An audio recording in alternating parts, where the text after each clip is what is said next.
Order the Danville City Commission. This is our regular scheduled meeting. Today is Monday, June the 24th, 2024. The time is 5:30. We have a full commission today and a full staff sitting to our left. Welcome back. Honeymooners and vacationers, all welcome you all back. We're going to start our meeting off officially this afternoon with a word of prayer led by Commissioner Holland, and then we're going to stand and do the Pledge of Allegiance together. So, Commissioner Holland? Sure. Let's go ahead and pray. Lord, we just thank you for the blessings of living in a safe and thriving community. We pray for those living in fear and war around the world. Bring them peace, bring them comfort. Help us to make wise decisions today for the best of each and every citizen. And pray this in your name. Amen. Thank you, ma'am.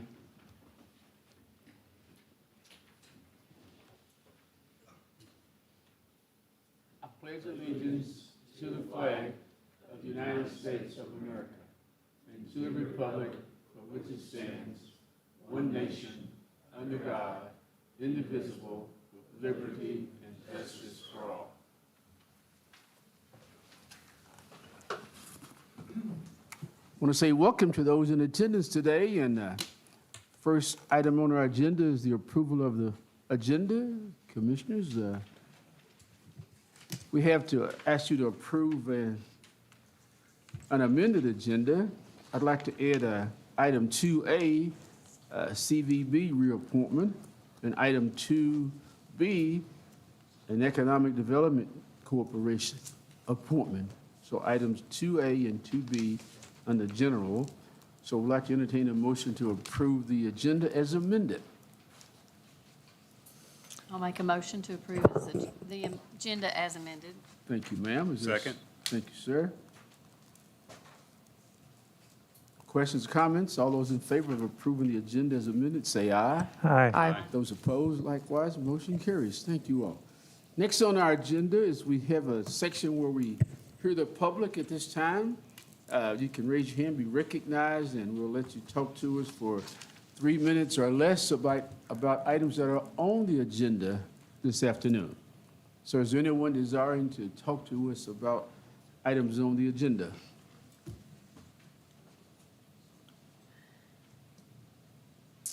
Okay, thank you all.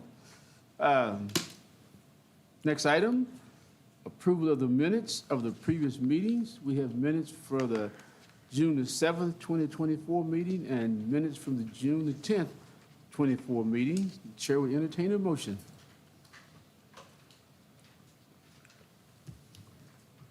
I'll make a motion to approve the minutes of 6/7/24 and 6/10/24 as presented. Thank you, ma'am. Is there a second? Second. Thank you, ma'am.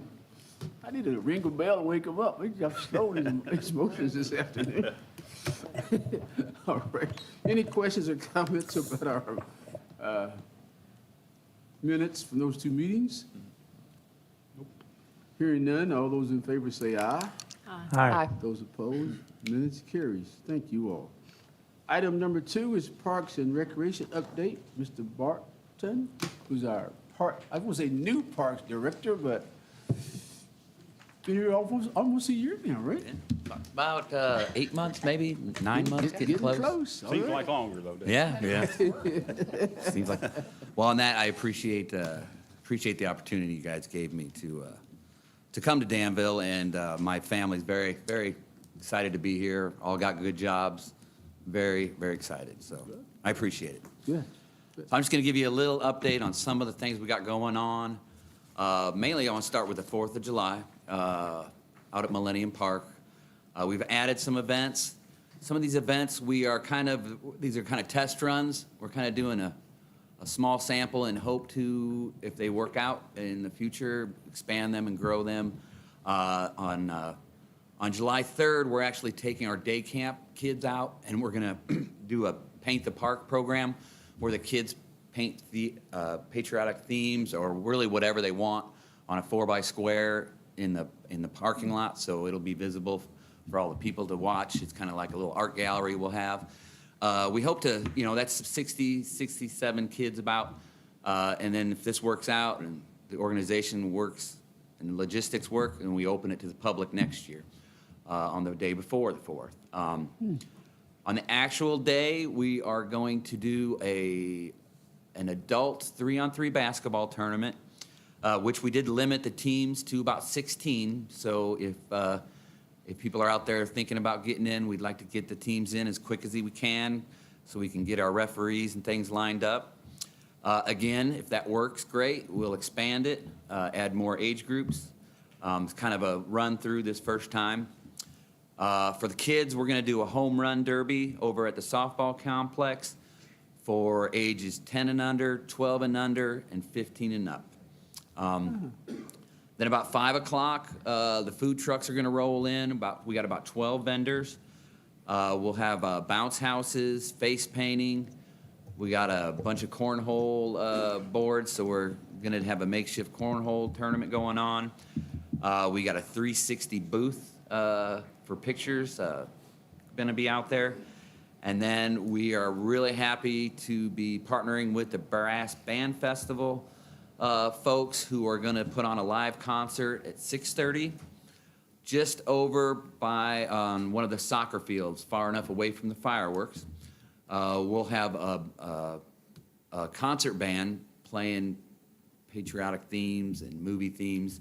And then J.D. Shelburn's band's going to be playing right up until the fireworks. And it'll be situated perfectly. The stage will be basically the backdrop of the fireworks will be behind the stage. So hopefully if it times out, it could be a really cool event.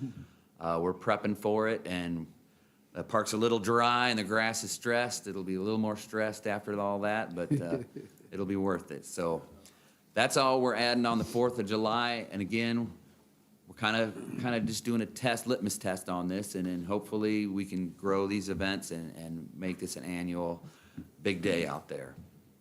One of the other things we added is, as you noticed, we did our test run at Michael Smith Park. We're doing a bunch of block parties. We're trying to pick different neighborhoods around each month to do what we call block parties. And July 20th is going to be our next one. We're going to do it at Jackson Park. I think we're using the Cross Hill entrance parking lot there. We're going to do the same thing, but slightly different. Each event will be a little different. We'll kind of use the features we have. At Jackson Park, we got a lot of nice hills, so we're going to build in a good old-fashioned slip and slide for the kids. Of course, we're going to be out there grilling burgers and hot dogs. We're going to have enough this time because we learned from our mistakes. We're going to add some bounce houses. We're hoping some of the disc golfers will come out and give kids tutorials on disc golfing and just have a good old time from about 11 a.m. to 3 p.m. And that's on July 20th. August 24th will be our next one. Pardon me, I don't know the neighborhood name, but it would be behind Kroger's. That neighborhood is where we're going to hit up next on 24th. September 21st, we're going to hit up Indian Hills and end the series in October at Millennium Park Fall Festival.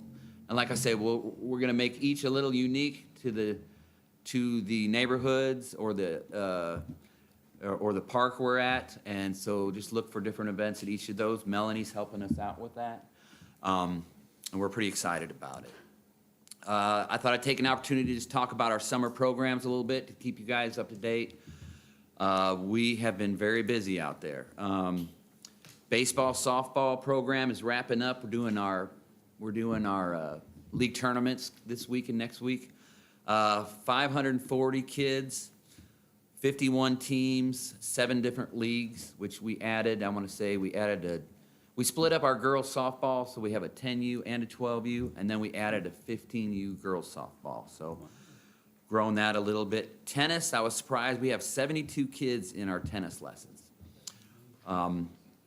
Stephanie is working on setting up the adult volleyball and co-ed softball, which will be starting up here at the end of the month. Don't have the numbers on that. With this weather, our weekend tournaments have been off the hook. I'd say about 30 to 40 teams each weekend. The place is just packed. Pickleball, we have 30 to 40 every morning. It varies at night, but every day I drive by there, come into work, it is packed every morning. All 6 courts full. Our day camp, which runs basically 8 to 3:30, has an average of 60 kids every day, and they usually meet at the Bunny Davis. And some days they go to the movies. They've visited the splash pads around town. They've gone to the library, and then every afternoon they swim in the Bunny Davis pool. We hope next year, if we can utilize Ginny Rogers, we hope to grow that program to possibly 100 plus, because the part-time filled up in 4 minutes, and the full-time filled up by the end of the day. So there is a need. We hope to expand it next year. As far as our shelter and pool rentals, this month we had 12 pool rentals parties, and we're averaging 6 to 8 shelter rentals at Millennium Park a week on a weekend, and we're including Michael Smith Park now in that too. With the new addition to that, now we're getting rentals, so we're going to make that $1.2 million back $25 at a time. Tonight we have a pool party that's going to be over 200 people at the Bunny Davis, so it's going to be crazy out there tonight. Adults? What's that? Adults? I think it's a church that's putting it on. It invites their whole congregation, and I think they bring a lot of guests also. Speaking of the pool, our swim team has 35 members. They come in about 7:30, so that pool starts at 7:30. Yeah. And then they go till about 10:30, and then water aerobics comes in, which is averaging about 6 to 8 people. From 11 to 12, and then we open for our open swim at noon, and we are averaging 80 to 90 people a day through there for open swim. So on a daily basis, about 130 people going through that pool. And on the downside, it's an old pool. It's got its problems, which we all know. We did find that there is another leak that happened. So we are averaging 4 inches a day loss on the pool, which means we have 3 hoses running 24/7 to keep that pool up, which makes the chlorine costs go up, which makes everything go up. We're kind of holding off on any cosmetic repairs to the exterior, fencing, brick, decking, which it all needs some TLC. But we'll discuss that more in our joint meeting on Friday. Back on the good news, Ginny Rogers is moments from being open. We're hoping to open it by the end of July. We just got some cosmetic finals to do. We have some rooms we have to fill with furniture, some T's to cross and I's to dot. We'll be adding a full-time supervisor position there at the new fiscal year. We're not adding it. We are taking it from a full-time position at Millennium Park and changing it over to Ginny Rogers, so it won't be an added cost. It'll be just a lateral move. But we hope to be advertising that as soon as July rolls around and get somebody in there as quick as we can. Until then, I will be taking care of that. We have 7 partners working with us in various ways. We have the Arts Commission, who are going to fill 2 rooms. Cradle School is going to run their daily operations out of there. Opening Act, which is a youth theater group, is going to be running out of there, and a early child development nonprofit called Teach Peace. All those are going to be operating their programs out of there. We've partner with them to give them a room, and it still leaves plenty for us. Center Works and the Bonner program are working with us. They're going to be a big help. We've got, of course, Boyle County Early Childhood in their wing. They're planning on opening by the 20th, I think, 24th is their big opening. We're going to try to jump in on that. Hopefully we'll be ready. And then, of course, Danville Independent Schools is going to hopefully run their after-school, mainly junior high and high school programs out of there starting this fall. We've created what we're calling the Jeannie Rogers Task Force, which will consist of 5 members. I'll represent the city. Boyle County Schools will have a representative. Danville Schools will have a representative. And the Parks Commission will nominate 2 at large. And that will kind of be the governing body and kind of the gatekeeper of Jeannie Rogers. With that, Millennium Park, as we said, July 4th coming up. We're hoping to get a lot of our projects done by then. We have got the new sign. We've been waiting on KU to do some switchovers on the metering and lighting. That's all done, so hopefully this week I'm meeting out there, and hopefully we'll have that sign up by the end of the week. One of my pet projects is we've got the parking lots all striped. Handicap, each complex, softball, soccer, baseball will have 6 handicap parking spots marked. The playground will also be marked and added handicap parking. Putting a fresh coat of paint on all the wood. We hope to have the shelters and the footbridge all painted before the 4th, but that's a big task. Couple things that we're working on that probably won't be fixed by the 4th is, of course, we've had a problem with the fountain, which everybody notices when that's out. We've got that in the shop. It's being taken care of. We hope to have it back in a week, but we're at the mercy of the repair. The original playground at the main part of the park, we've located the original plans, and that was the first hurdle to get slide fixed, all the replacement parts we need. So that has all been ordered. We're just waiting for it to get in. The hard part was being able to find the actual plans and companies because they've all changed since then. But we did locate it, and we are ready to go, and that's all been ordered. So that's all I've got. If you've got any questions, I'll try to answer them for you. Well, don't leave. I know they got lots of questions for Okay. you. Well, first of all, let's say congratulations, though. That's an exciting report. Yes. Thank you. Yeah, questions or comments? Yeah, it's a fun run. You didn't mention that, did you? Oh, on the 4th? Yeah. Yes, I'm sorry. That's my bad. Yes. When What will time is that- that, Rick? Is that that's early, right? No, I don't know. Last year was kind of, and it was after, 5 or something, so I was wondering how it played in. In the afternoon? I'll be meeting with the fireworks guy, I believe, this week to make sure we're all good on that, and the fire department. Should be a big show. And what time's the basketball? The basketball's starting around 10:30, 11.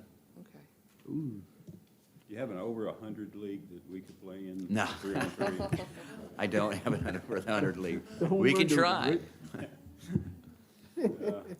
What's the absolute best way to sign up for things now? We'll go to our website, website, okay. and you just click on the Civic Rec online registration. Even if it's a free event, you'll be able to sign up online for it. It just gives us a number. That's another thing we're working on as we get Jeannie Rogers online, is that even if it's a free class, we want to be able to register online.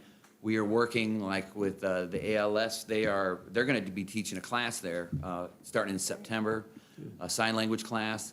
It will cost, but the money's not going. The money's actually going to the teacher. But we hope to be partners so we can offer the online registration through us. But we have to figure out some things on that. And on Jeannie Rogers, the other thing we're working on, we're also working on naming rights for certain rooms so we can get much needed furniture in them. We have very interested parties Right now, we are going through a charitable gift agreement contract, making sure it's all up to par. It's being reviewed by legal, and hopefully that'll be approved soon, and we'll have some really good news on that. Well, thank you, very exciting, so Yeah, I was like, good- wow. good stuff. I'm just excited, all of the things that are going on. I mean, it's Yeah. super busy, and Very and you busy. see the people in the town with all the baseball teams that are here. Yeah. It's actually, you can see all the, it's just exciting seeing all of them here. That's great, it's great. Kevin and I are excited about the home run derby, right? Yes, we got a wager on that, don't we? Yes, sir. 75 and over, right? I think it's neat what you're doing on the 4th. You make it a day-long celebration rather than just Yeah. fireworks at 9 o'clock or whatever, so. Yeah, I and think we're, that's we're neat. really hoping that all the new things we're adding will grow and, because we could put on a big 3-on-3, Once we get our feet wet, and we get the logistics out of the way and know it'll work, we'll really push it hard. So these are kind of just like test runs. So, and the Paint the Park is something that I done in a former position, and we could have over 150 kids doing it, and it's like I said, it's a little art gallery. Now, if it rains, it all disappears, but Right. it'll be fun. Sounds neat, though. I'd just say, I want to give kudos to your board. You have a good board, and they're supporting you. You're doing a lot of good things, and they're not holding you back, so I Yep. give them a kudos. Yep. Would there be a grand opening, I guess, for Jenny Rogers? There will be, like I said, the daycare is planning theirs, I believe, on the 24th. Is that correct? Yeah. I don't know if they're having any kind of grand opening themselves at that time. I think they were going to wait a little bit longer, but we've doing a talked soft internally opening. about doing something when they're start to open and we're ready. We'll probably schedule something, hopefully late July, maybe early August. Yeah. Hopefully before Melanie is out for the fall. So that is our plan. Yeah. And we're hoping, we really want to get it open before school kicks in, so we can kind of see and, we've talked about, we visited several Lexington community centers and kind of got our blueprint from them. It's a total service oriented, it's not profit based, it's going to be, your commons area, it's going to be free to get in. We're going to set an age limit. Now, kids and adults will have to check in, and parents will have to sign waivers, but really there's no charge. And like I said, one thing that they really stress to us at Lexington is be ready to ebb and flow and be fluid and just be ready for, if something doesn't work, you got to pivot to something that will. And, hopefully the community will guide us in what kind of service they want out of there, so we're excited, All sounds good. Okey-doke, Hope the community is listening and they will get out and all participate. that'd be great. It was a great reopening of the Michael Smith Park. That was the other day. great, It was yeah. just great. And you didn't run out of hot dogs. You didn't underestimate. We just had some people that were eating more than one. That's right, that's right. Yeah, it was great day. All right, thank you very much. All right.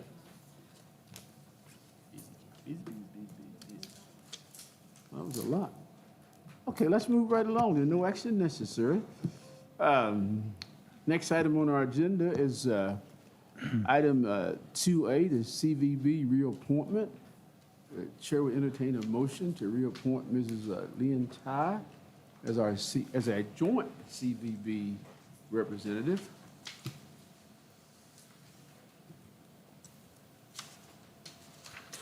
I'll move for that reappointment. Thank you, sir. Is there a second? Second. Thank you, ma'am. Any questions or comments? Hearing none, all those in favor say aye. Aye. Aye. Those opposed? Thank you. This is a joint reappointment between the city and county, okay? And then the next one is item 2B, a discussion of Economic Development Corporation appointment. Commissioner Holland has served faithfully for 2 years, and is ready to let someone else get the opportunity, the joy of serving on that board.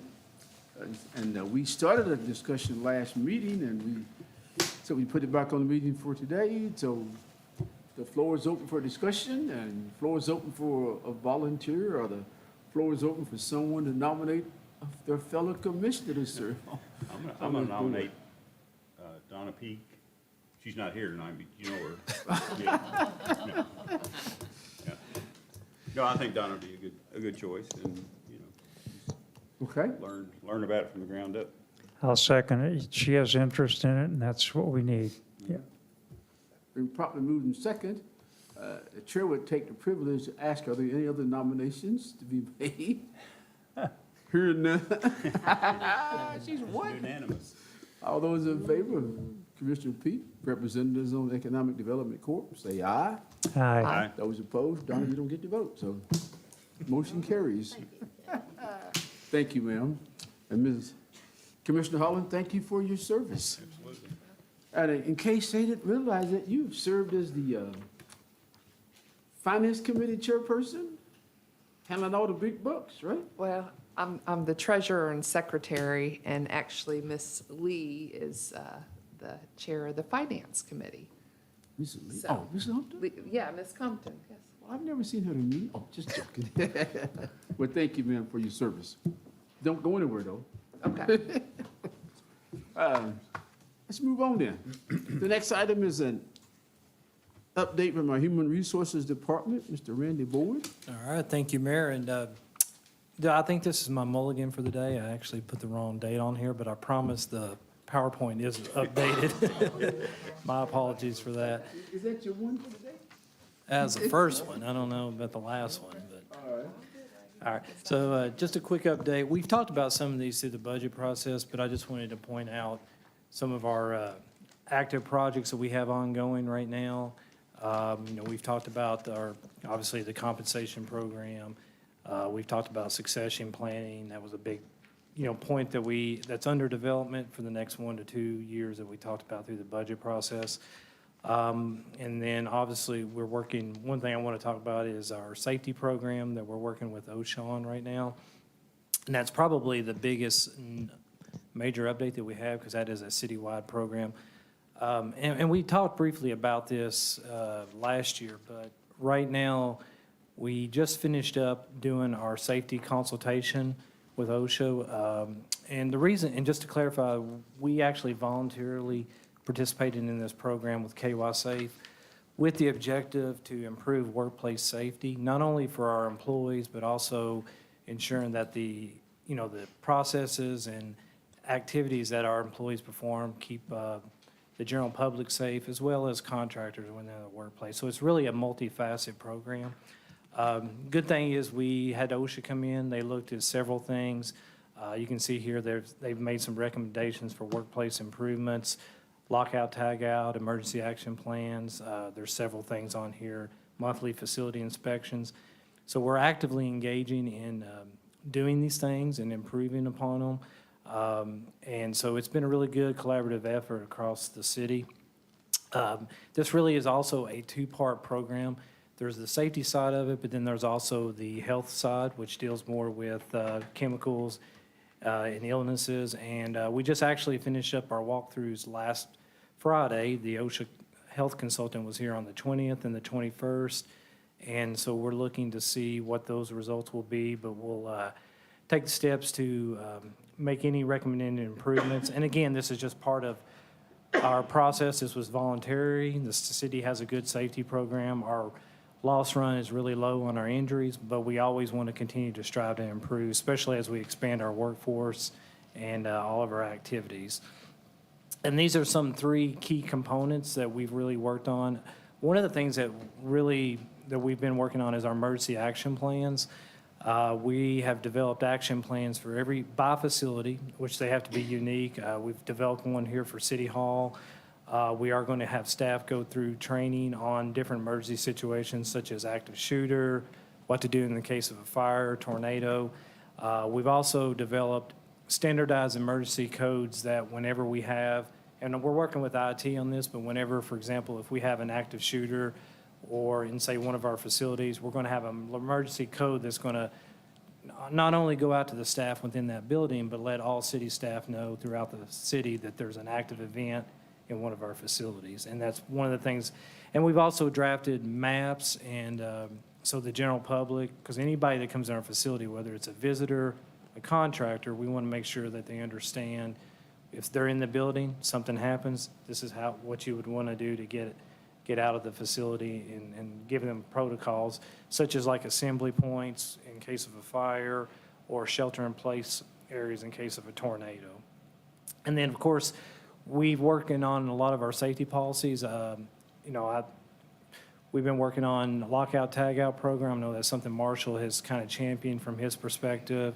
We're working on confined space, and we have policies in place to do inspections on like fire extinguishers, fire alarms. And so it's a pretty broad program, and we're pretty happy with the direction we're going, but we still have a lot of work to do. And of course, just to reiterate, we have our safety advisory group. That's really, you get perspective from multiple functions within the city, and everybody is participating to make this, improve our workplace safety. Because I think we all know a lot of our jobs, and we don't talk about it enough, they're very safety sensitive. And so our safety program is obviously evolving all the time, and so we want to continue to work to improve that. And OSHA has helped us tremendously on some things that we may have not seen or looked at, and they come in with a fresh perspective to help us improve our workplace. Okay. We talked about this through the budget process, and Earl and I have spoke a lot about it. We were hoping to have some of this ready for this meeting, but we want a little bit more time to review some things. But these are some of the policies that we're going to bring to the board for discussion, and our legal updates, some general employment guidelines, and then our total rewards policies are some things that we'll bring forward. So there'll be more coming on that. I just wanted to pinpoint that we were hoping to have it ready for this meeting, but we're probably looking at it probably the next meeting before we have some of that ready, because we just want to make sure we're prepared to bring that to the table, to the board for discussion. And then community health clinic, I know I've talked about this, but I wanted to provide a quick update. We have, this is something we're still trying to develop, because not only for cost containment under our health plan, but also the economic development piece. We have had a few setbacks. We've had some potential partners that have stepped away from it. We are still working on it. We were hoping that early in the year, we thought that we were going to look like that clinic was a go for the fall of this year. So we're probably going to have to push that back, but we're still working to try to bring partners in. The reason it's important that we have stable partners is because we want to make sure that the viability and stability of the long-term clinic is there, especially when we talk about medical staffing and your return on your investment for the employer group. So there'll be more to come on that, but I just wanted to provide a quick update because we have had a couple of setbacks, but we'll continue to work through those obstacles. And then we talk a lot about this, just a refresher on our learning process. So we really have it in 4 components, which is our learning management system. We're still doing our monthly safety and general personnel training, probably 2 to 3 hours, maybe sometimes up to 5 hours a month. We've got our BCTC program that's going well. We actually just scheduled our last 3 classes of the professional development program. So we've gone through all 40 hours, so we're going to be circling through some more of that, as well as our leadership academy. One thing that, I don't know what the final program is going to look like, but we are really starting to talk more about succession planning. Again, the leadership program, but we're also talking about doing workforce assessments to kind of gauge people's strengths, weaknesses, areas for development as we, build out our future workforce leaders. And so there's a lot more to come on that. Again, I don't know how the final product's going to look, but that's really what we're working on now. And then this is just a quick recruiting update. These are the positions that we're currently recruiting for. Obviously, at the last meeting, we had a resolution approved for the FY25 positions, and so this is a reflection of some of that. So you can see we got a lot going on in the recruitment side of things, and hopefully we'll have some good progress. Most of these positions have already been advertised, with the exception of the community center coordinator that Tommy alluded to earlier. That's a new position, so we're working on drafting the job description with him and Josh, and once we have that defined, we'll have that recruitment process started. And then just I always like to give updated employment statistics just so you can get a 10,000-foot view of what our workforce looks like. Again, this is our breakdown of employment by sectors. We've got 167 employees currently on staff, full-time, 170 part-time. That number is obviously high because you're hitting your peak season within Parks and Recreation. And you can see right now, you currently have 66 safety personnel positions. That does not include the ones that are open that we're currently actively recruiting for. And then this ties into our succession plan. Again, this is a breakdown of, and I was actually looking at this earlier this morning, kind of analyzing some of the data, but right now, if you look at that pie chart on the side, the blue segment, that's really the segment you have to focus on. That's 32% of your workforce is in Tier 1. That's the group, the 56-plus employees that can retire in the next 1 to 2 years. Not saying that they all will, but the probability is there, and so that's why that succession plan, that development plan is so critical, because 32% of your knowledgeable staff can leave in the next 2 years. And then full-time employee turnover, this is our 4-year trend. We talked about last year in '23, we had that spike in challenges with safety personnel and police and fire. The board took action to address that issue, and you can see that that has been reflected. Through the first 6 months of the year, we've had 4 employees turn over. They're all been non-safety personnel, so we have really kind of addressed that issue by being responsive to the market. And then this is just a snapshot of your employee turnover reasons. Obviously, you can see it's pretty clear there. And then here is your safety turnover. As I mentioned earlier, you see we had a really big spike in 2020. We adapted with our compensation plans, which stabilized it, but then in '23, we had that spike. But you can see in '24, we've not had any safety personnel turnover, and we want to continue to, hopefully that positive trend continues into the future. And then, of course, this is just, we've lost 4 positions this year, but we've also hired 4, so we've been able to maintain our workforce. Again, this is excluding the new positions that we've added that we're currently hiring for. And this is, I provided this last year, but I'd just like to kind of give a snapshot of our workforce analysis. Obviously, you can see our strengths, weaknesses, opportunities. Obviously, as we go into a lot of our planning, we want to, expand, exploit our strengths, take advantage of our opportunities, work on our weaknesses, and then adapt to those threats out in the market. And so there's quite a few things going on environmentally and economically, but we'll continue to stay on top of it. So that is pretty much what we have going on right now, and I'll be happy to answer any questions. Thank you, sir. Any questions or comments from Mr. Boyd? The partners you're looking for in the community health clinic or whatever we're calling it, are they healthcare related partners or monetary partners, or what do we? So what we're looking for is other employer groups to participate in the clinic. So for example, Gotcha. with a clinic, to be sustainable, the business model is you need to have a 1,000-member group. And the reason for that is to make sure that, one, that clinic provider can give you, adequate hours, because we want a 40-hour clinic.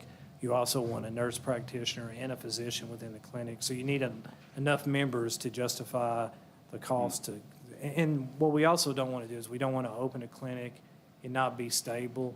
Yeah. And then have to shut it down. So that's really, you're looking at other employer groups. It could be Okay. private, public, and then also, we talked about that small business component, really trying to open it up for small businesses that maybe don't have a group health plan, that they could provide a benefit to their employees through preventative and primary care.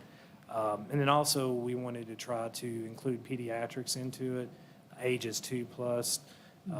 But we've had some setbacks with employers that we thought were going to partner that kind of pulled out last minute, but we're going to try to re-engage with other employers.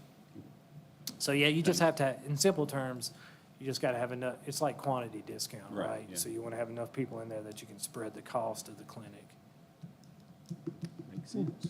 There's a lot of industries are doing this in-house. Actually, they're taking office space from their industrial footprint out of their buildings and putting a medical clinic there. So if you think about people leaving work and going to a clinic because they have some sort of allergy and they need some shot or something. Some of those things are being done on campus, and their turnover and their away from work time is decreasing dramatically. So it's not a new concept, but it's been an effective concept that the industrial sector has accepted. But you've got to realize there's a lot of employees in some of those places. Yeah. Yeah. And so it's an interesting model, and it's one that can help the workforce. Yeah. And then, you know, I just looking at some recent SHRM reports, what nationwide, it's a trend. Like Earl said, it's not a new concept, but it is trending upward. I think right now about 55% of large employers nationwide have their own in-house health clinic, because they're doing that for, one, to bring access to care, you know, so people don't have to go wait in line. It's hard to get in to see a PCP. Also, you know, it helps lower your healthcare cost.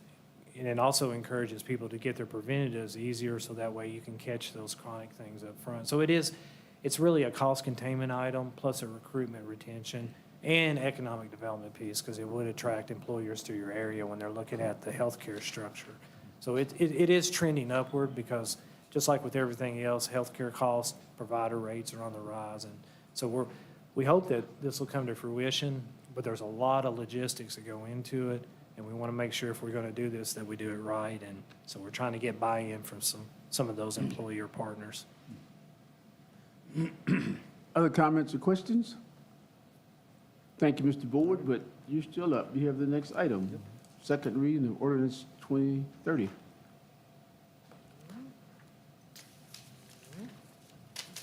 Do you want to read it? Madam Clerk?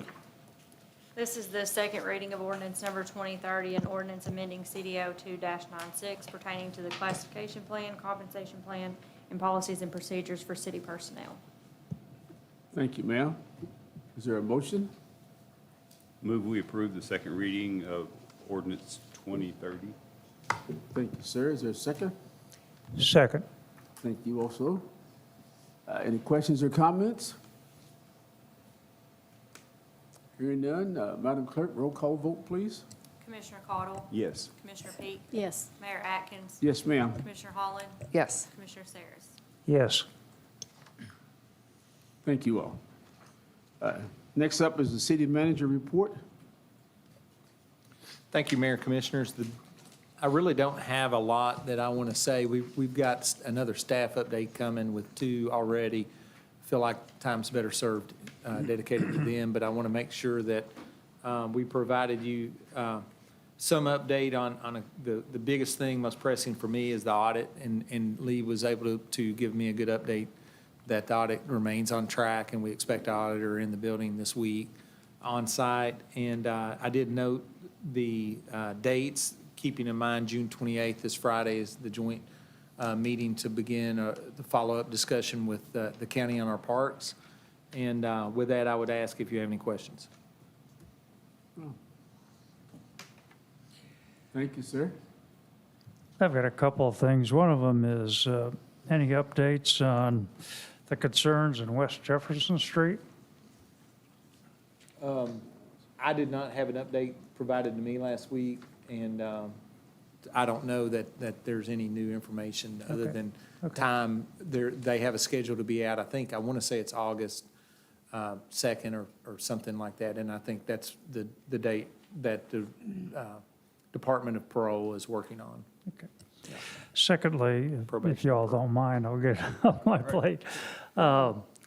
Anything happening with the concern that Mr. Chandler brought up last week about trash cans being left out on the curb for an extended period of time? We talked about that with Josh this morning to address that. We will follow up and meet with Ian, and I know it's a focus of his, and we're going to try to use some additional staff time to help inspection on that side and start to help with him out of engineering, maybe. And so we're working on that. We know that has to be enforced. We know that we have to be more programmatic in sending out notices and following up on the inspections. We know the problematic areas, so we have to be there. We know that's where we need to be, and so we're working with Ian, and Ian's being open-minded about trying to work towards a solution to improve that. Josh is too, and supporting that idea. So that is a work in progress, yeah. And Commissioner Suri, there's several other areas just recently, we got re-exposed to some concerns in the Circle Drive area, south end of Danville as well, so we want to keep that on staff's agenda as well. Yeah, and that was, just logistically for the city, I mean, that's a big thing, and within codes, we've had some turnover in that, we've Bridget retired, and we've had other folks resign, and as we're migrating to different management, we've had different property owners take over large rental tracts, folks that have changed, large property holders have changed hands, and so we're working through those new owners, and we're working through new staff being assigned those new responsibilities, and it's about relationships too. It's about learning those problem areas and making sure you're communicating. For example, an apartment complex on Citation, we need to make sure we're talking to the right folks on a regular basis and making sure then they're communicating that down. We can't speak to every necessary individual tenant at all times, but that's a learning process for the city and for staff, and we're working on that. And is there a fine for the people out there? I mean, that leave them out, do we fine? Is there a fine? There's a penalty? citation and there's a fine that can accompany that, yes. Okay, I think it's tiered okay. in terms of enforcement. And have you talked to the Danville Schools Equity Council, or will we discuss if we're going to help with some pool passes for the teens again, or? I think Melanie and I talked about that this morning, and I think they're following up with Tommy and the Equity Council Chair. Mrs. McCowan? Yes, the name escapes me right now, but yes, we'll be meeting with them, trying to sort through what to do with that. Thank you. Yes. We were doing city manager report, and I tried to get past it, but I didn't get quite past it, right? Any other questions or comments for the city manager? Hearing none, let's move on then, right? Next on our agenda is hear the public, and at this stage, the public can come forward and speak to the commission for 3 minutes or less about items that are not on our agenda. Seeing and hearing none, we'll move on to commissioner comments. Any comments from the commissioners? I was just gonna mention that we lost a icon of the Danville area when Mr.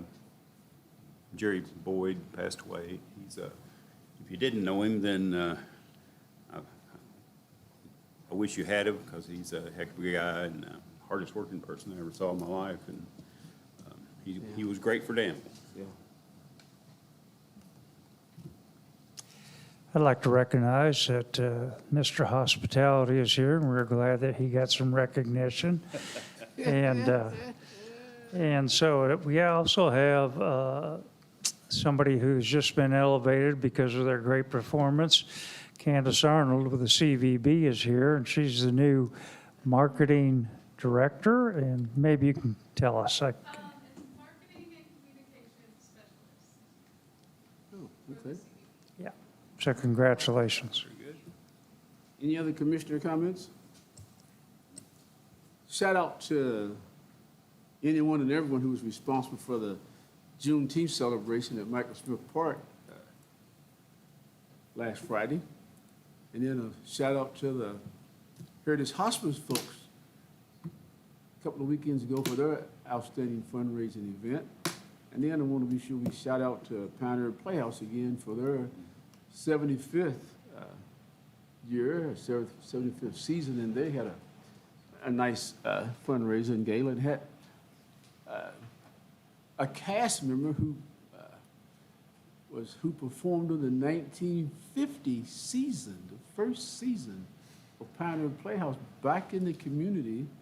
So you can just imagine about his age, but he had just finished a half marathon during the week before he came back to celebrate with Pioneer Playhouse. But really some really special events going on throughout our community. And then Saturday, the Bluegrass ad highlighted the importance of fathers in our community. So again, a lot of neat, very important stuff going on in Danville. I have another one. Yes, ma'am. Oh, okay. There was a really great new business welcome to Danville. Ms. Crossfield and Jeff Jewell, and I guess all the businesses that got business licenses in 2024 were invited, and it was very successful, very informative, so thank you. I look forward to having more of those. And thank you to staff for quickly helping the water concerns with the citizens on Maple and Lexington. See, any other commissioner comments? All right, well, it's good. Okay, let's move on then.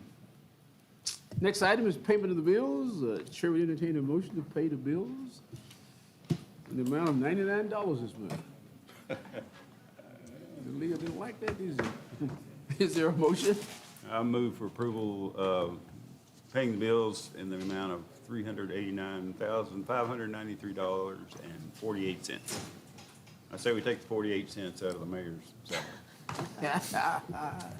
Thank you, sir. Is there a second? Second. Thank you, ma'am. Any questions about the bills?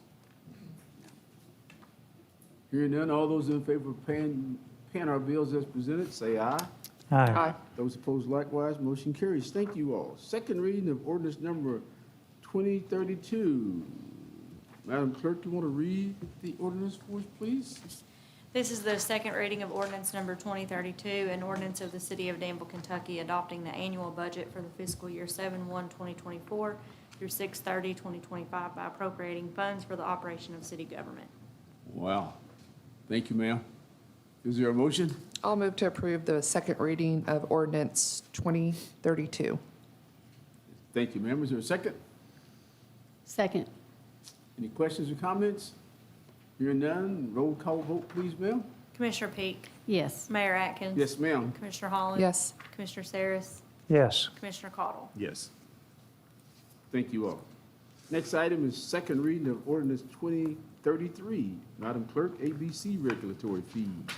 This is the second reading of ordinance number 2033, an ordinance establishing the regulatory license fee for the sale of alcoholic beverages in the city of Danville for fiscal year 2024 through 2025. Thank you, ma'am. Is there a motion? I'll make a motion to approve the second reading of ordinance 2033. Thank you, ma'am. Is there a second? Second. Thank you, sir. Any questions or comments?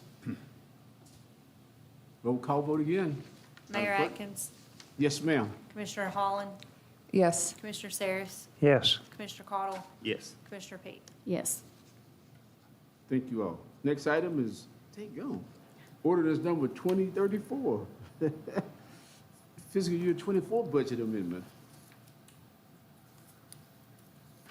This is the first reading of ordinance number 2034, an ordinance amending a portion of ordinance number 2012, which established the City of Danville, Kentucky annual budget for the fiscal year 7/1/2023 through 6/30/2024, as amended by ordinance number 2026 by appropriating funds for the operation of city government.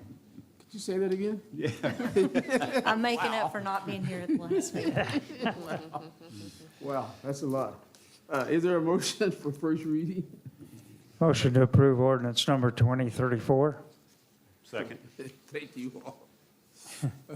Roll call vote again, Madam Clerk. I have a question. Oh, question, I'm sorry.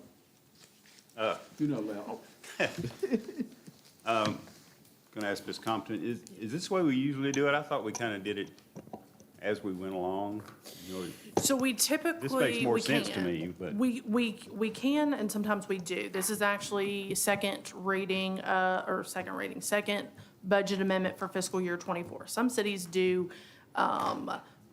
much more frequent budget amendments. Some of them, especially if they don't have any kind of capital construction, smaller governments, they might not do any. But as a routine process, at least minimally at the end of the fiscal year, we would amend our budget to account for things that may have come up in the fiscal year that we didn't necessarily foresee, or changes in just estimates of costs that have come up. So there's a lot of reasons why most significant one for us in this particular fiscal year has been capital. Just the timing of a lot of those projects from when they were originally planned for and budgeted for changed due to, some of them were weather, some of them were materials, some of them were just, it took longer than we thought it would. So we have adjusted 5 of our funds. 4 of those were to account for capital projects, including Park and Rec, streetscapes. I apologize, 4 of those. 3 of those, 3 of the 5 were capital. And the general fund, which the capital rolls into. The other 2 funds, drug forfeiture and the garbage fund, were just to accommodate. Drug fund was $2,500 in additional funds. They had some software that came up that cost a little more than we budgeted for. And then the garbage fund, we, if you guys remember a couple months back, there was a cost of living adjustment by Republic. And so that kind of impacted our bottom line on garbage expenditures. But those 2 big ones in streetscapes and Park and Rec are capital, significantly capital with some operations in Park and Rec. But traditionally, most city governments amend their budget at the end of the fiscal year for the year that they're in. Thank you. I'm tempted to ask her to repeat that again, too. I don't think It won't be exactly the same, but I think I could give you 99% of it. That's joking. Okay, so there's, any other questions on ordinance 2034? Any other questions? Hearing none, Madam Clerk, roll call vote. Commissioner Holland? Yes. Commissioner Saris? Yes. Commissioner Caudle? Yes. Commissioner Peak? Yes. Mayor Atkins? Yes, ma'am. Thank you all. Wow. Next item is the utilities update by Mr. Courier.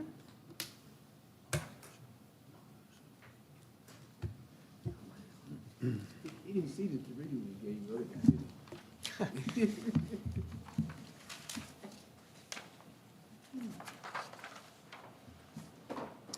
Thanks, Mayor.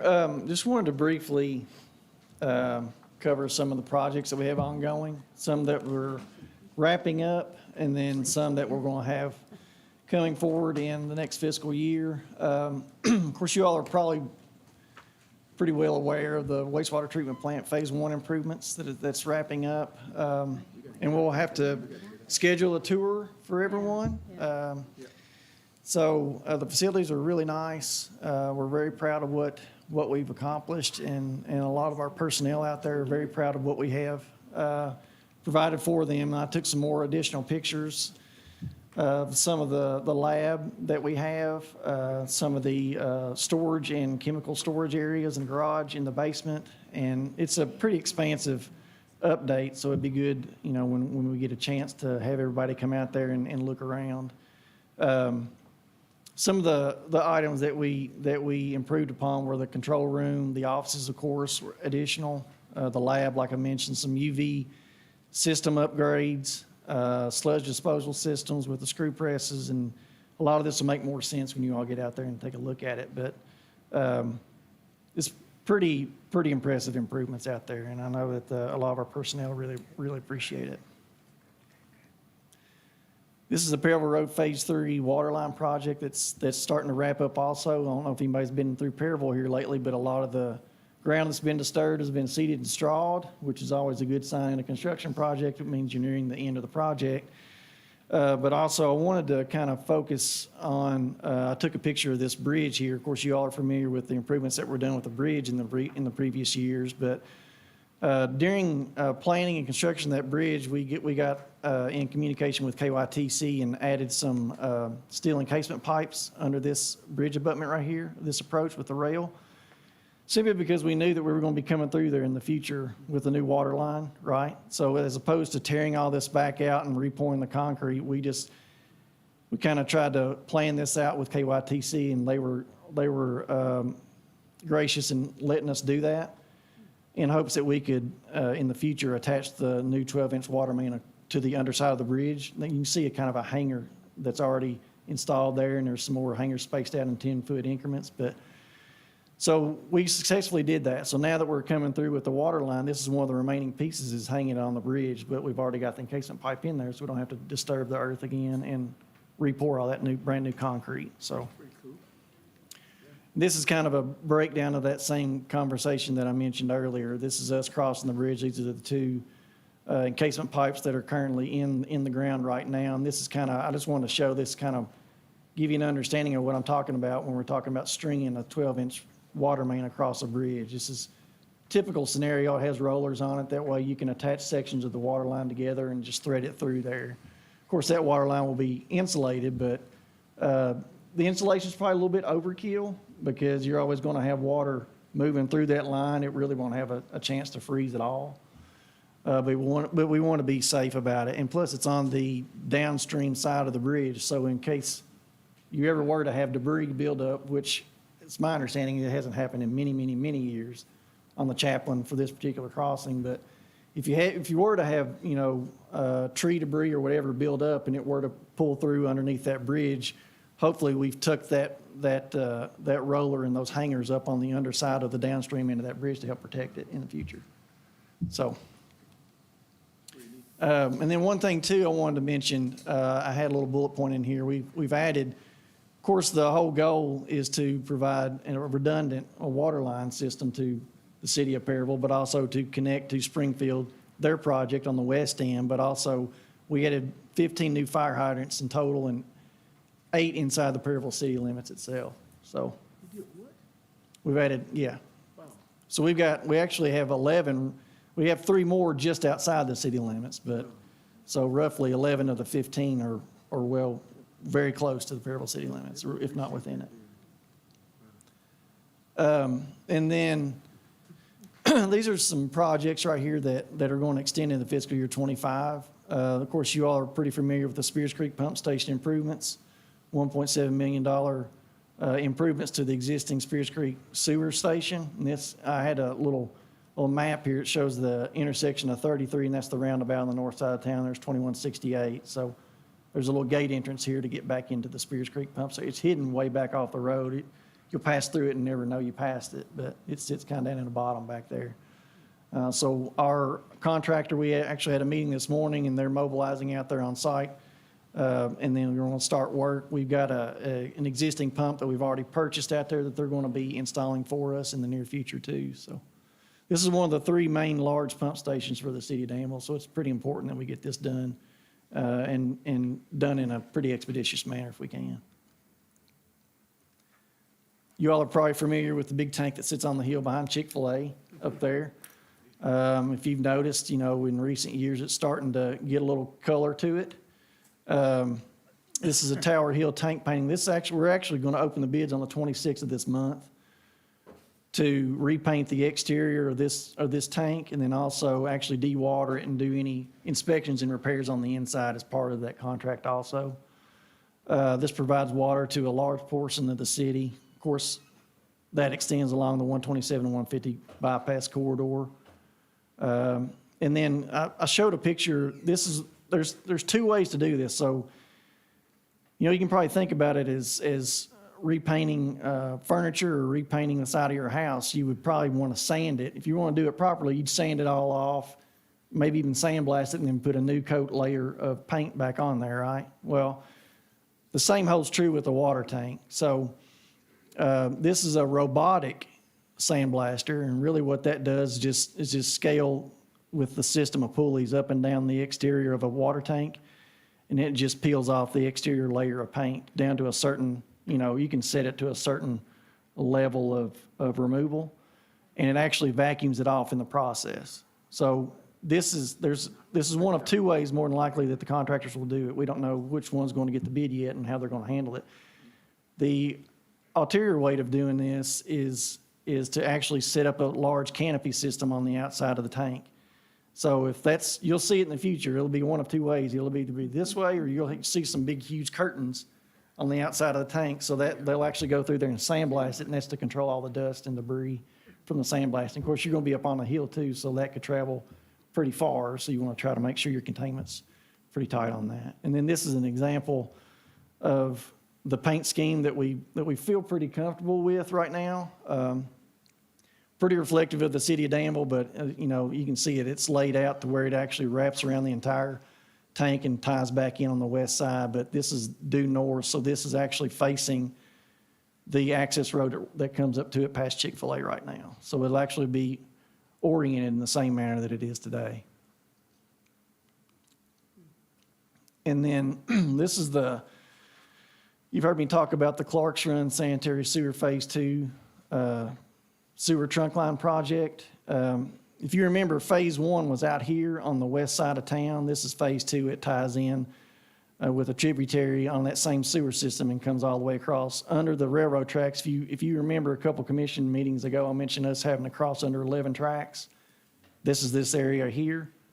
Of course, it travels along Clark's Run on either side through 3rd and 4th Street and then on out towards Woods Drive out there where the lagoon is today. So this is helping us with, you know, much needed sewer capacity needs and help us to attract and retain industry, but also upgrade and update some of our old existing sewer lines. So, which is again, a health concern for the community and the water systems in the city. So, and again, we're planning to let this in the fall or winter of 2024, and this is that KIA. We have KIA money to the tune of $5 million in fiscal '23 that we have approved for, and then, of course, we got the $2 million, $1.99 million EDA grant to go with it to help supplement the total cost. And these are some additional this is another project in fiscal '25 that we're actually going to kick it off on Monday. We're going to have a kickoff meeting for this. This is the county ARPA sewer improvements project that we recently awarded to Bell Engineering. This is a $2.8 million sewer improvements for both Perryville and Junction City. I've kind of got laid out here some of the information from the RFQ. I just want to kind of briefly touch on some of the tasks that the consultants in their design and construction phase are going to be asked to do, such as funding and support services, preliminary design, surveying, property easements as needed, final design, preparation of contract documents to go to construction, any kind of environmental permitting that we needed, oversight during bidding and construction processes, and then services during project startup and then ultimately project closeout. So it's a total package to have them oversee not only design but delivery by the end of the year. And then I mentioned earlier, there were some improvements in both Perryville and Junction City. So in Perryville, we're talking about improvements to the wastewater treatment plant itself. The old Perryville pump station, which is now called the Leonard Field Pump Station, which is off 68 there in town. The City Hall Pump Station, if you all are familiar, it sits, directly adjacent to the Chaplain River there, kind of sits up in the air a little bit. As well, 3rd Street Pump Station on 3rd Street in Perryville. And then, of course, you got in Junction City, we have Noblick Pump Station and force main improvements, and then York Lane Pump Station and force main improvements too. So the good thing about the contractor that the consultant that we have to do the design on this is they actually, years ago, either have a preliminary or final design on both of those pump stations, so that helps us tremendously on time. But it also provides their familiarity with the project as a whole, which benefits us and benefits, Junction City also. These are some future projects you've heard me talk about before. More than likely, this is a Highway 150 booster pump station project. This is to help supplement capacity needs on the east side of Danville and along Airport Road, but also these two are kind of married at the hip, this McKinney and Stanford Waterline project. Of course, this is their own, McKinney and Stanford will work on this project itself, but, and I talked with AG Engineering the other day about that, and they're finalizing some of their funding items that they still have hanging out there, so they'll be looking to construct in the near future. This is the Highway 2168 Waterline project. You've heard me mention before, of course, this is on the north side of town, but this is the KIA grant project. We got a KIA grant of $959,000 to bring that one to construction also. This is primarily for system redundancy and hydraulic capacity for our system on that side of town. Then you got Balls Branch Sewer North. This is along Ghost Pike. We've got the design in hand for this one. We actually have all the permits in hand for this one also. And right now we're We're kind of going back and forth with Tennessee Gas Pipeline because they have a crossing in that area. And of course, we have to go through the encroachment permit process and discussion with Tennessee Gas. So it kind of harkens back to the whole Chick-fil-A entrance road discussion too. So some of the battles that we're fighting out there, we're actually fighting again right here. So we've been reaching out to them for a response on this, and we've gotten some movement on getting the plans reviewed by Tennessee Gas. Of course, we're still waiting on their final word. That way we can go ahead and let the project. This is a bond for $400,000 roughly. And then system improvements, these are just some other extracurricular projects that I feel like we need to be looking at as it relates to some of our ARPA and capital money for the cities. Stony Point, St. Asaph waterline projects, Battlefield Road waterline project in Perryville probably needs to be looked at pretty hard also from a design and construction standpoint. And then just general needs for fire hydrant replacements and utility upgrade equipments and so on and so forth. So we'll be looking at that this late summer and fall and spring of 2025. You've heard me talk about the lead and copper upcoming initiative and this is a federal guidance. We actually have, we put in an RFQ and we're having of course, this is tied to an agenda item that I have tonight also with HDR, but we're actually having a kickoff meeting on this one on July the 2nd.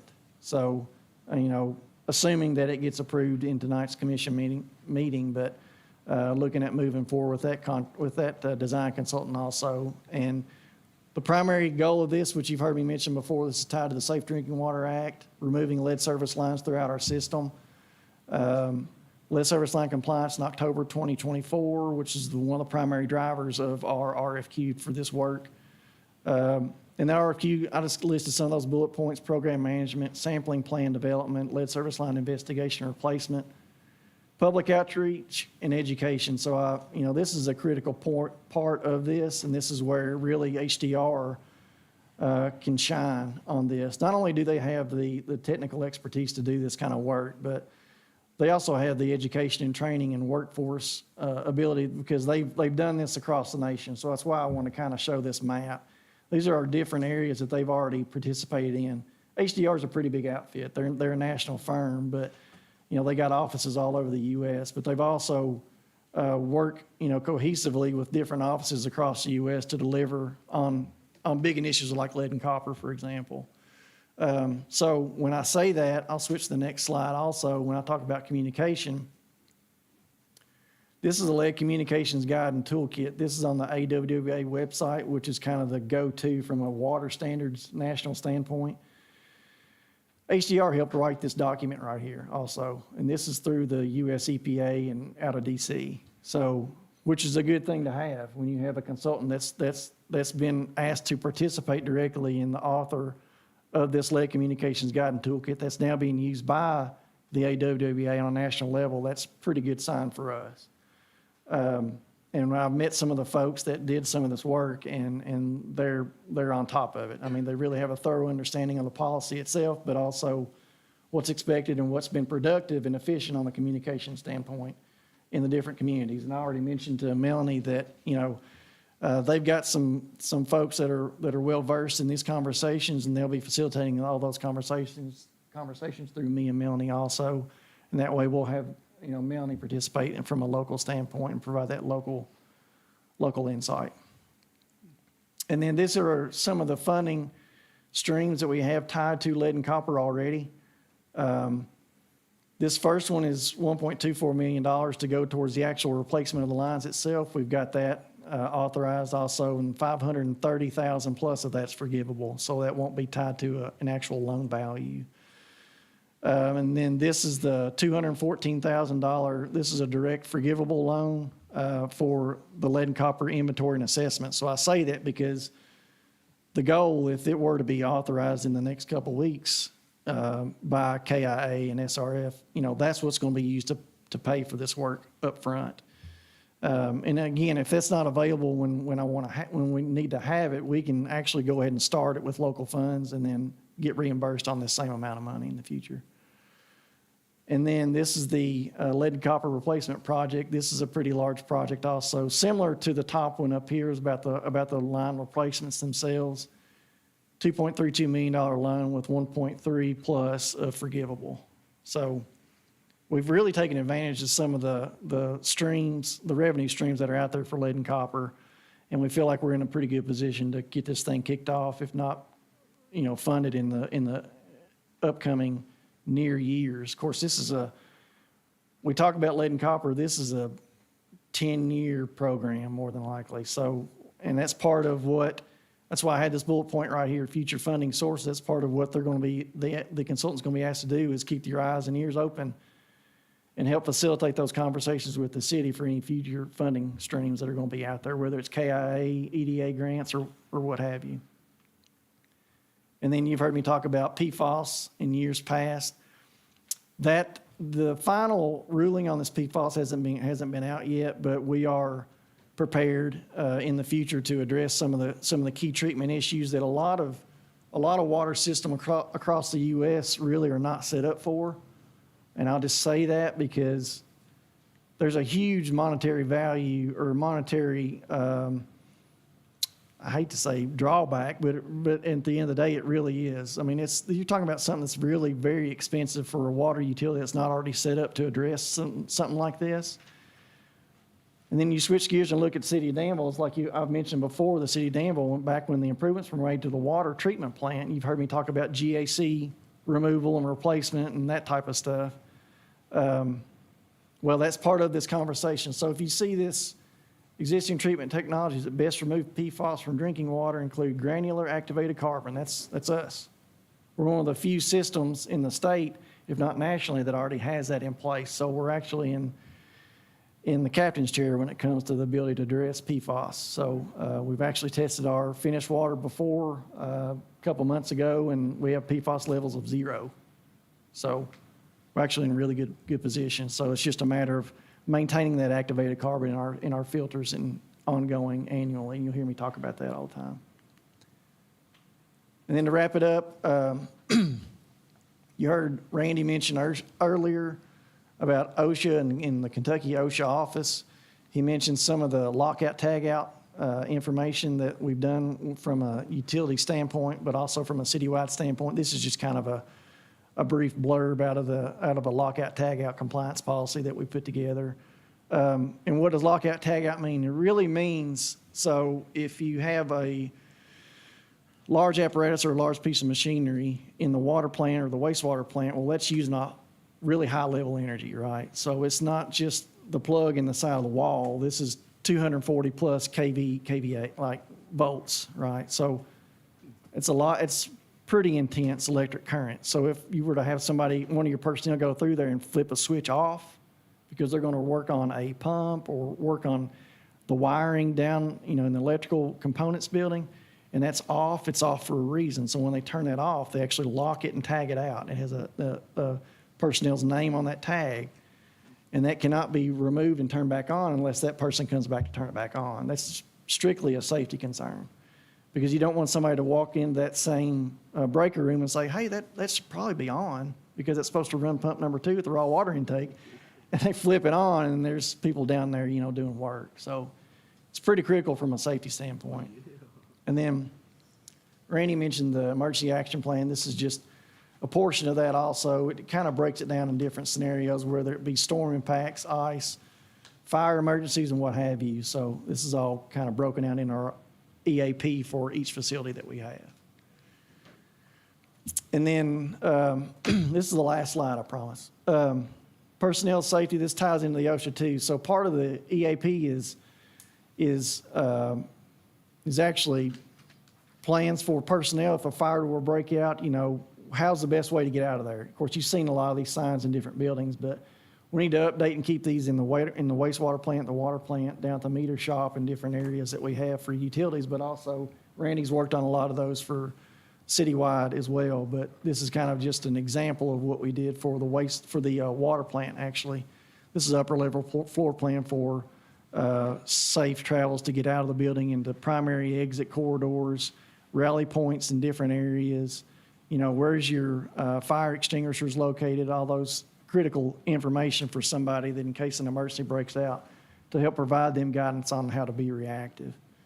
And then this is a picture of the new track hoe and trailer that we got for our personnel. We had a aging piece of machinery that really needed to be replaced or at least fixed and updated. So in that process, we purchased a new track hoe and trailer for our folks in water and sewer. And they've been real appreciative of that also. It provides a little safer scenarios for them to be out doing the ditch work. And then also, we've procured some ditch containment systems. This is a two-sided system here, but you can actually piece these together. You can stack them up, and you can build a 4x4, whatever you need to do on manholes. So it really just protects the workers when they're down in the ditch for any type of unstable soil that might be around them. We had some old sets, but really they needed to be replaced. And this helps us with situations where if OSHA were to have to come out and inspect us for any number of reasons, we're in good shape from an OSHA standpoint also. So, any questions? Well, thank you, sir. Any questions or comments? Thank you for the information, and I personally can't wait to go to the wastewater plant to see the change from back in 2020. Yeah, it's a pretty big difference. Obviously. Yeah. Questions or comments? Well, thank you, sir, but don't move, though. You got the next few items, right? Yep. Okay, Resolution 2024-06-2401, a bid award. Thank you, Mayor. The city actually recently advertised for the GAC. You heard me talk about GAC in the presentation, but this is another round of granular activated carbon filter regeneration.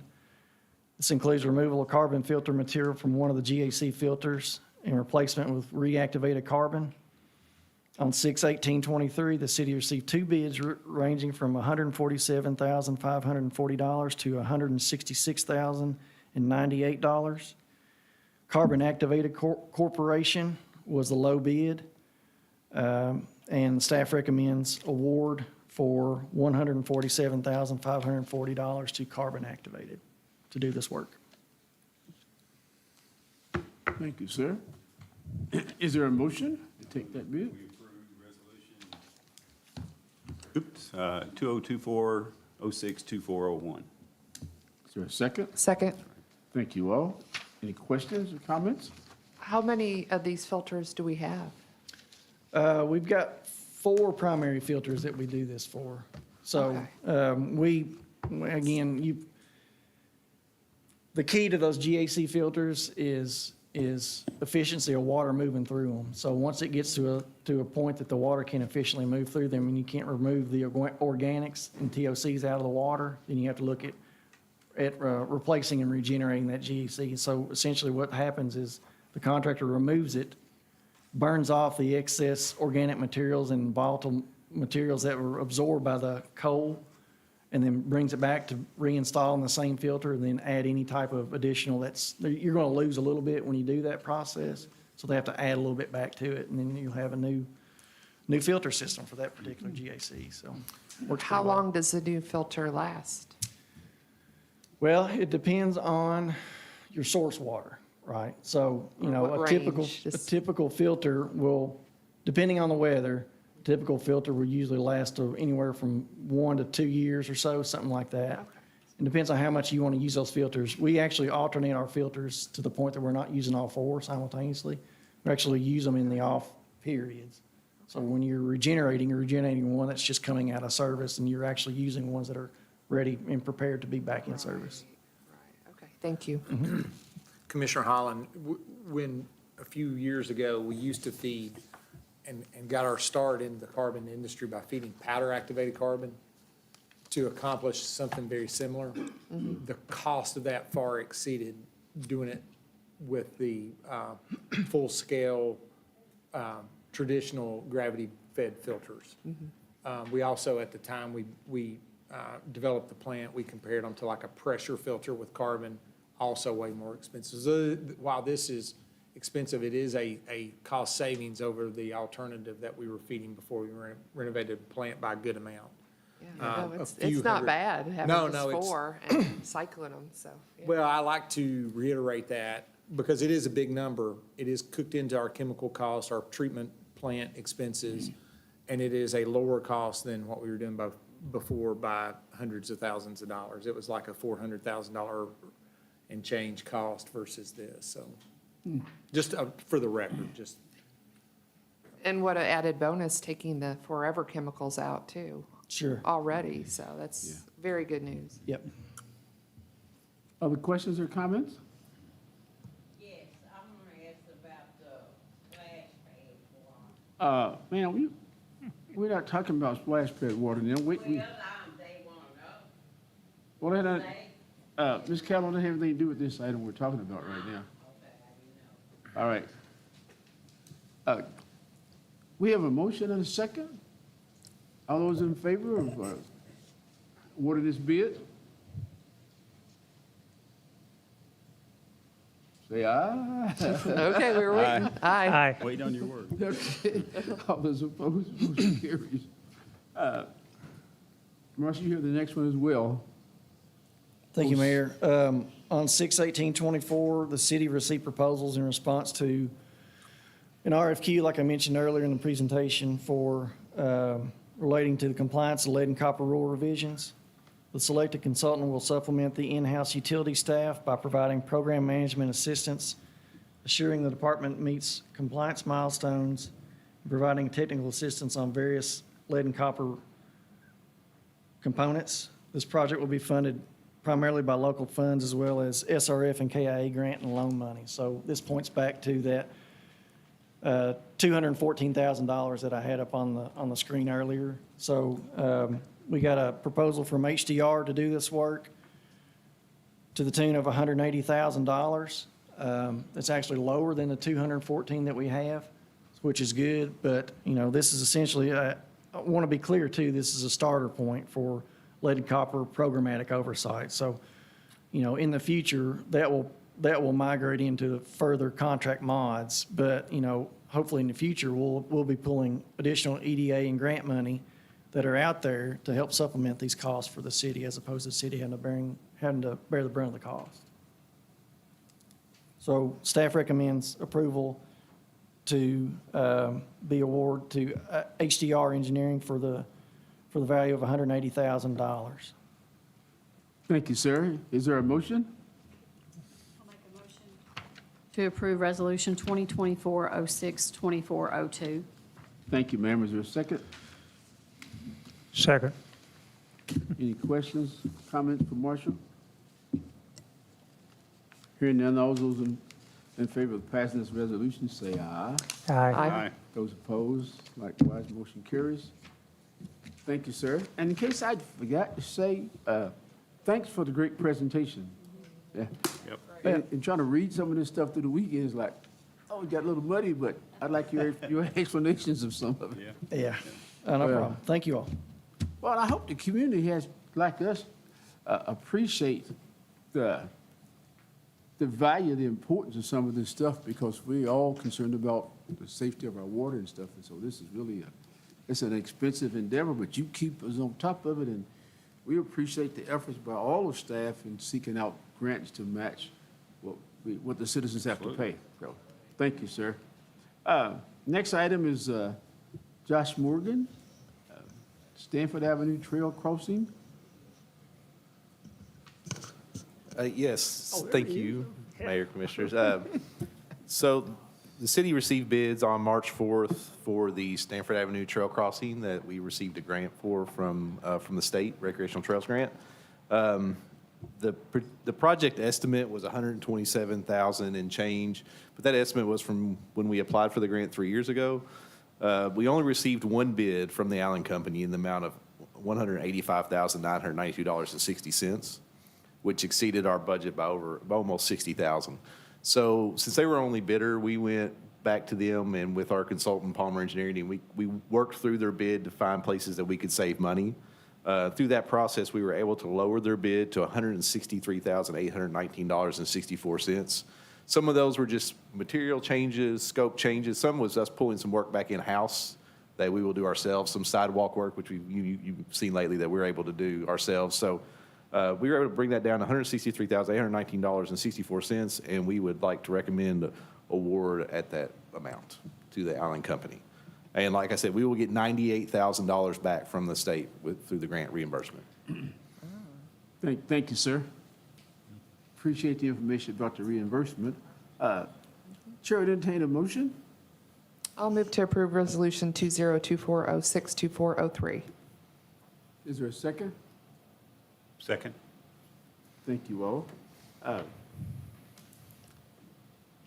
Any further questions or comments? Yeah, I'll make a comment. You already brought it up about talking about the reimbursement. So total project really to the city of Danville is like $65,000, which is pretty reasonable. Pretty dang reasonable for a safety crossing. Thank you, sir. Other comments, questions?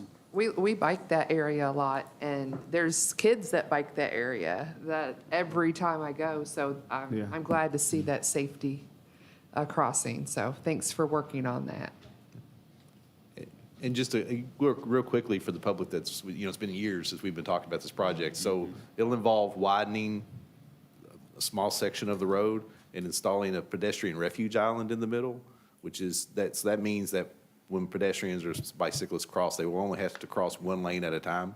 They'll be able to cross, then there'll be an area that they'll be between the lanes and have concrete curbs around them. So they'll be safer in theory because they'll be protected, and then they'll have to cross the other lane. So that, all around, the only way the state would allow us to sign that as a crossing was to do a project like this. Otherwise, they were not going to permit us to put a sign up because they didn't see it would be safe any other way. So, and I think we'll get some traffic calming effects from it as well because the road widens, so you'll shift a little bit in your lanes, so that'll slow traffic down. So. Good. What's the time frame? I'm sorry. Well, the reason that, it's been since March since we bid this, we're waiting on official approval from the grant office to proceed. They've had some issues with personnel that I won't really get into here, but we're waiting on approval from them. We still haven't gotten it yet. So I said, I'm gonna go ahead and award this bid so that when we do get approval, the Allen Company can just hit the ground running. They're ready to start. It's actually better for them that we waited till now because they had some big paving projects like the community has seen around here that they have to finish by the end of June. For the fiscal year, so they're actually July, August is a little more open than earlier in the summer would have been. So, Thank you, sir. We have a motion and a second? We do? So all those in favor of this motion, say aye. Aye. Aye. Those opposed, likewise, motion carries. Thank you all. Thank you, Mr. Morgan. Mr. Young, Code Enforcement Report. Thank you for your patience this afternoon. Last but not least. Good evening. You're gonna get used to seeing us. Yeah, it's all right. All right. This will be May's report. 2024 garbage and trash. Well, there was one area where it needed to be taken care of. Placement of garbage containers. There was 3 places around the city with multiple garbage containers. So that's a big problem. And trees, there were 3 trees that needed to be looked at. The cost of mowing for the month of May was $2,675. We billed $6,033 of that. That includes the liens and administrative costs for us. Placed 13 liens in the amount of $3,888. We recovered 1 for $817.26. There were 33 notices of violations sent out, 27 parking tickets issued for $810, with a total of inspections, activities, and complaints for the month of May were 81.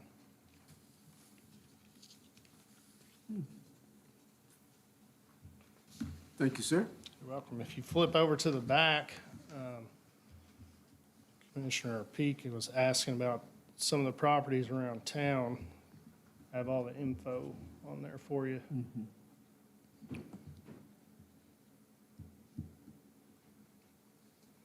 The first 11 are all empty lots that the city maintains and has been maintaining.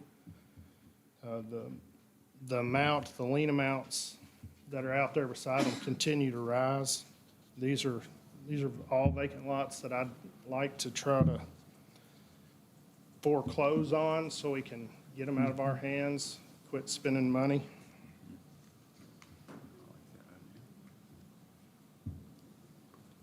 If you have any questions. Do you have any questions, anyone? No, I like that idea about, I'd like to hear These from the that are city inventory. attorney. Right. On the fines, do you send out fines after the citations? Or you, I mean, You can do either or. okay, So when they get a citation, that citation's first offense is $100, second's $200, third and thereon would be $300 each time. So, or they can fix the problem and they don't get fined.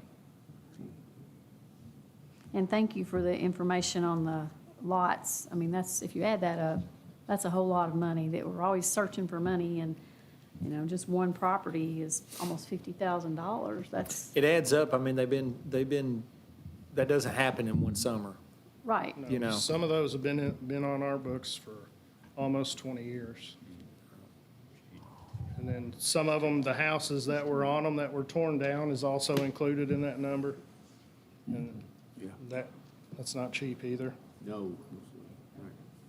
And if you have any questions on any of the condemned properties down there, the 18, there's some that are being worked on, improved, and then there's others that there's nothing happening and hasn't for a couple of years.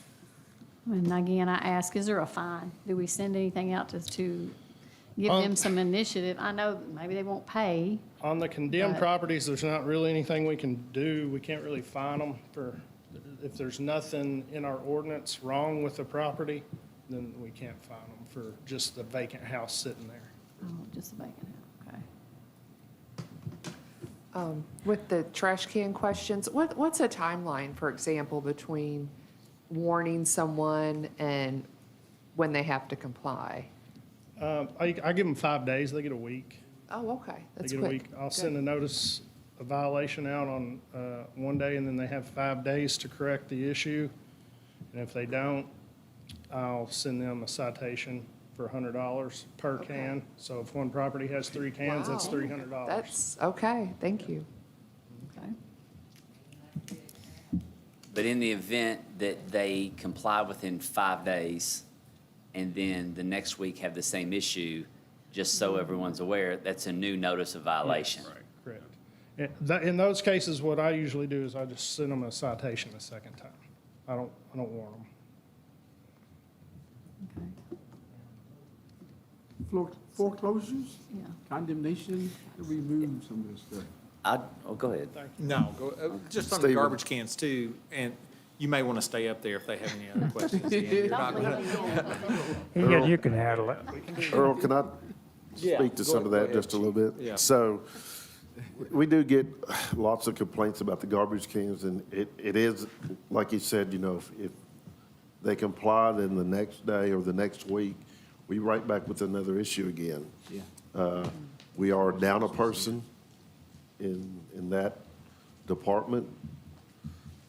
Just garbage cans by itself can be very, very time consuming. June has been a very, very hectic month for us. We've had the brass band. We have a homicide that we're working. There was 2 shootings that night, 3 crime scenes, 2 vehicles, 2 victims, 1 fatality. We've had the Boyle County Fair. We've had a suicide. We've had a fatality wreck, and we've had 2 overdoses. And that's just in less than 20 days. Today, me and Ian and Captain Faulkner went out, looked at East Main, just East Main, to remove some of the homeless out there. You know, that takes 3 of us to go do that. You don't want to be back in that thicket just by yourself. You don't know how many people are going to be back there. Today, we just had one, but you're just in tight quarters back there, and you never know what you're going to encounter. You know, these issues are very time-consuming. And we're still down 3 people with the one in the codes and the 2 officers. And this is, unfortunately, it's kind of, vacation time. So we got people out taking vacations. But, we're not slacking on some of these things. It's just, we're just running all over the place right now with a very short staff. We do have to do some things. We've got to change some things administratively on some of these fines and liens and stuff. It's new for me. Me and Lee talked about it once or twice in the past. But again, our administrative staff is very thin. We've got to have more administrators to do a little more administrative, to take care of some of these things, just to come up with policies and procedures on how we're going to handle some of these things in the future.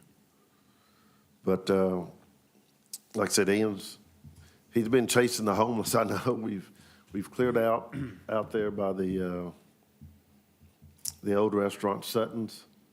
He's got that place cleaned up. That took about a month just to continue to run them off, to get us out there to help him, to get Public Works to finally get the cleanup done out there.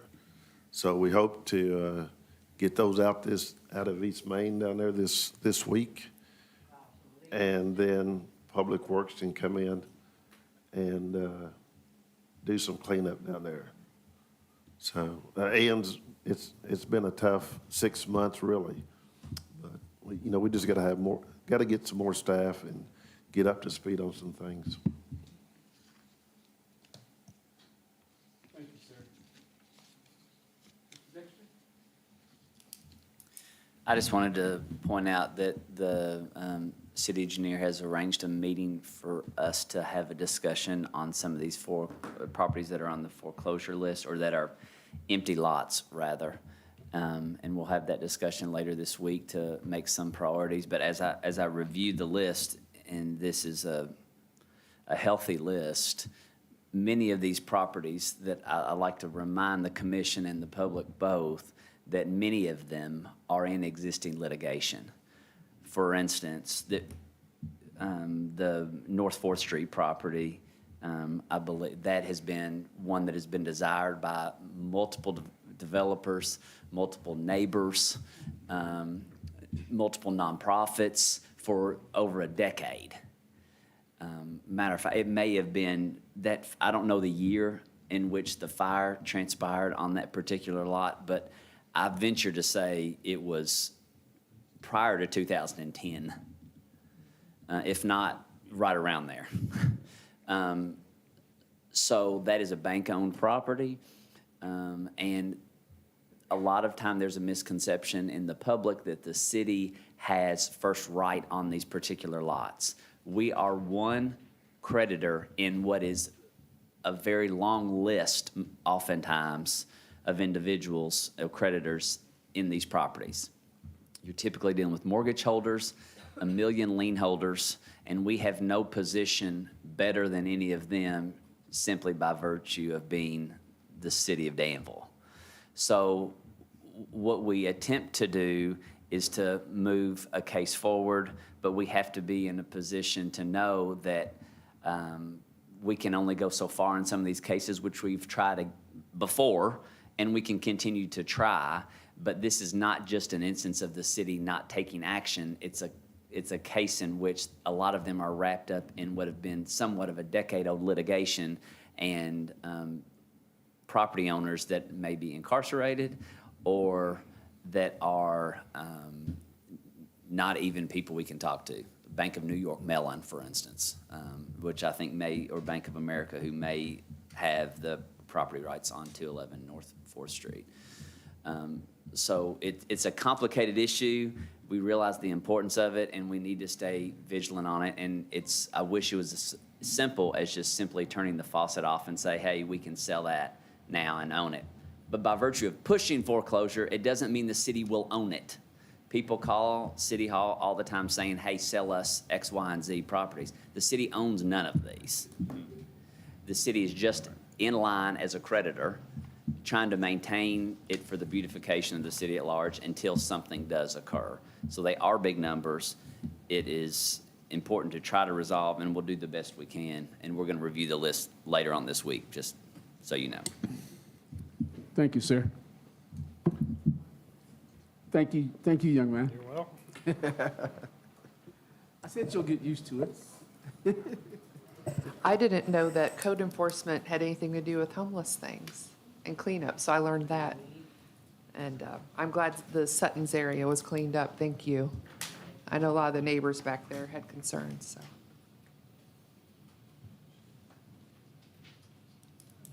so. We have one other item on our agenda, and that is a need for an executive session. There's not a need for an executive session. Yes, sir, there is. Property acquisition and personnel are the two items that we would ask that you Try. consider. So the chair will entertain a motion to go into executive session. Like for a second, like for a motion. Is there a motion? I'll make a motion that we go into executive session to discuss a personnel matter pursuant to KRS 618101F and property acquisition for potential real property acquisition for which publicly at present stage might or would likely affect the value per KRS 618101B. Good job. Thank you, ma'am. Good. Thank you for the second, too. All those in favor, say aye.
A motion to come out of executive session.